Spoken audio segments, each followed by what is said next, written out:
Naku mga ka-good news, eto na ang kasagutan kung sino ang may-ari ng hinahanap ng mga taga-customs. Itong matagal nang hinahanap, nasa 3 linggo na hinahanap itong kulay asul na Bugatti. Supercar ito. Magkano nga ba ang Bugatti? Bakit nga ba pinag-initan talaga ito? Ang Bugatti ay mayroong halaga na $3 million, hindi pesos.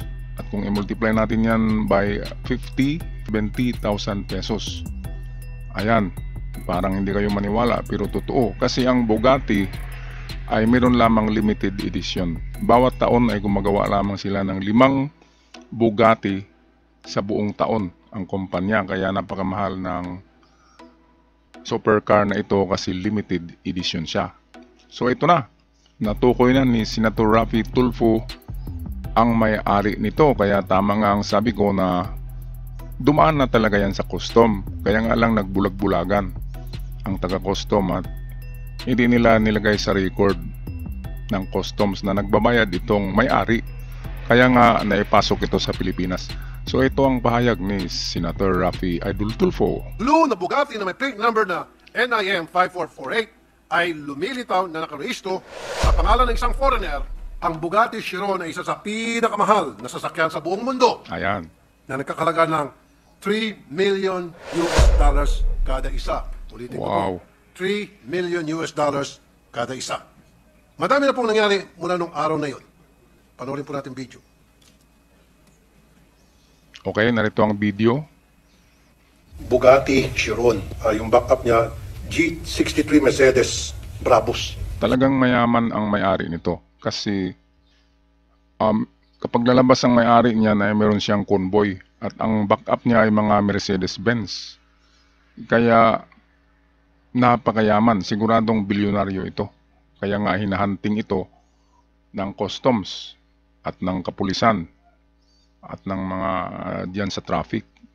Kasi nga napakamahal at kahit hindi nila alam na hindi ito dumaan sa tamang proseso sa custom pero nagbayad naman ito according sa report. Nagbayad ito sa custom noon pero hindi na ilagay sa record. Bakit nga kaya? Kasi buwaya. Okay? At dahil ito nangyari ang ganito na namataan ng taga-customs dahil mayroong netizen na nag-upload nito. Itong mga netizens naman, no? In-upload kasi bilib na bilib sila sa Bugatti Chiron. Ngayon nakita ng mga matanglawin, kaya ayan, naispatan at hinahanap. At ngayon ay pagbayarin siya ng malaking taxes na nabayaran niya noon na partially. Kaya ang Senado na lang ang bahala dito. Atin ipagpatuloy ang video. Chinek ko po yung presyo ng Bugatti Chiron. That's $3 million US ang tag price. Ang tanong, Ayun, nagbayad ba ng tax itong dalawang Bugatti Chiron na nakita sa kalye? Tinignan nila yung 2019 onwards, 2019, 2020, Dalawa pala 2021, ito 2022, 2023. Wala pa ho, walang record. Wala talaga. So therefore, ibig sabihin, ito po ay nakalusot. Ayon sa customs, mismo mga may-ari na sasakyan ang nagsuko ng mga luxury cars. Early as now, medyo kinukongratulate ko. Dalawa. Unang isinuko ay ang kulay pula and then ang kulay blue ay pinaghanap. Kasi naibinta yata sa ibang tao ng isang may-ari lang. Naibinta yung kulay asul na Bugatti at ang nasurrender pa ngayon ay ang kulay pula.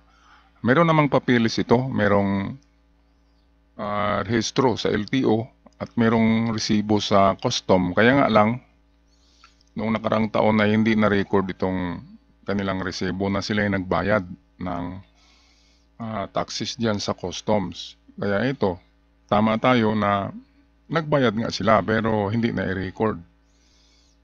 Patuloy natin na panoorin ang video. Po ang Bureau of Customs for recovering one of the 2 Bugatti Chirons last February 9. Pero, Mr. President, bago nakamtan ang tagumpay na ito, sandamakmak na kapalpakan muna nangyari at nakapasok itong Bugatti Chiron nito nang walang record sa customs at narehistro pa sa LTO. Mr. President, I come before this chamber because of the irregularities that have been flagged to me regarding these Bugattis.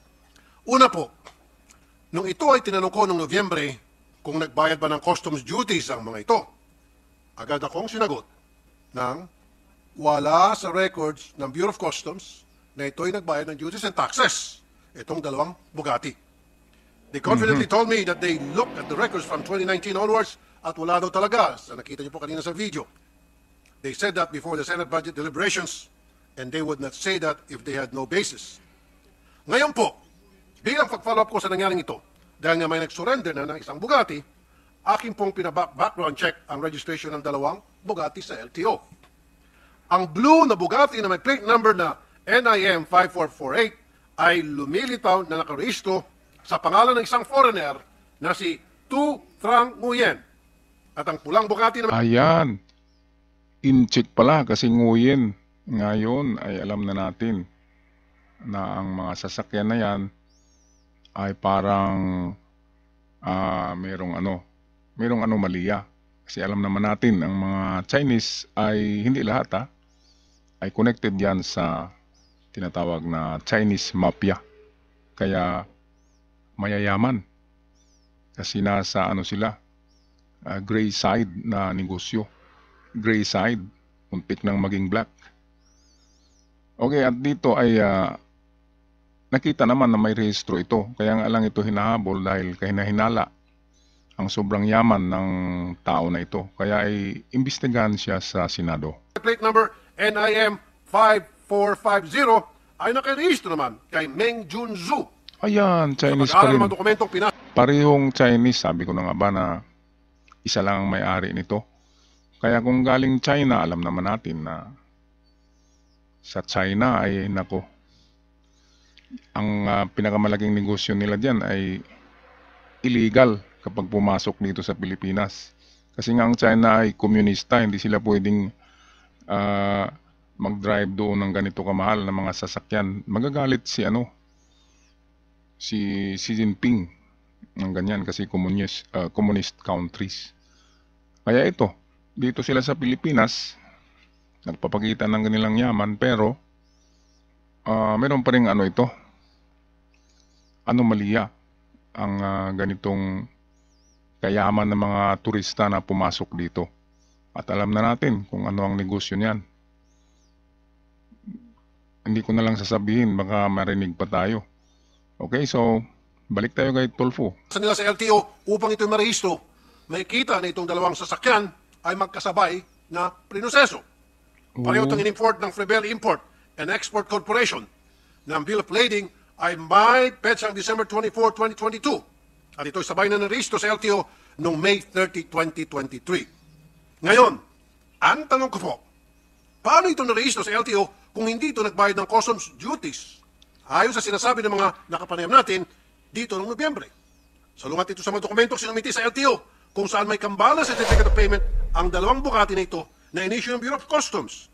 Noong December 27, 2022, nagbayad ng mahigit kumulang na 24.7 million ng Frebel Import ng customs duties ayon sa record na naisumiti sa LTO. Ayan, meron namang palang record, 24 million mahigit kumulang, 24 million. Yan, napakalaking halaga niyan, tax lang yan Pero hindi nilagay sa record, hindi nilagay sa computer, walang hard copy. Ang hard copy ay itinago at nakita lang ang hard copy ng resibo sa may-ari. Kaya dito makikita natin na marami talagang buwaya diyan mismo sa custom.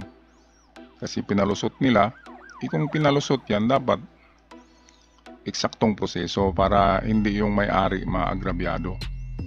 Pero sa mga may-ari naman kasi Chinese, medyo meron tayong hidwaan ngayon sa mga Chinese. Kaya dapat imbestigahan talaga yan kung ano ang negosyo ng mga inchik na yan. Baka naman, di ba? Dalawa ang negosyo nila dito Yung kinikidbayan nila dyan na mayayaman. Tsaka yung, alam nyo na, yung kay Duterte, war on drugs. Ay nako. Hindi tayo magsalita sana ng masama, pero yan kasi ang talagang frequently na mangyayari sa mga turistang yan na narito sa Pilipinas. Okay, so tapos na ang ating video at kunting pakialam sa mga Bugatti na ito. Anyway, ako'y nagsimpatiya sa may-ari niyan.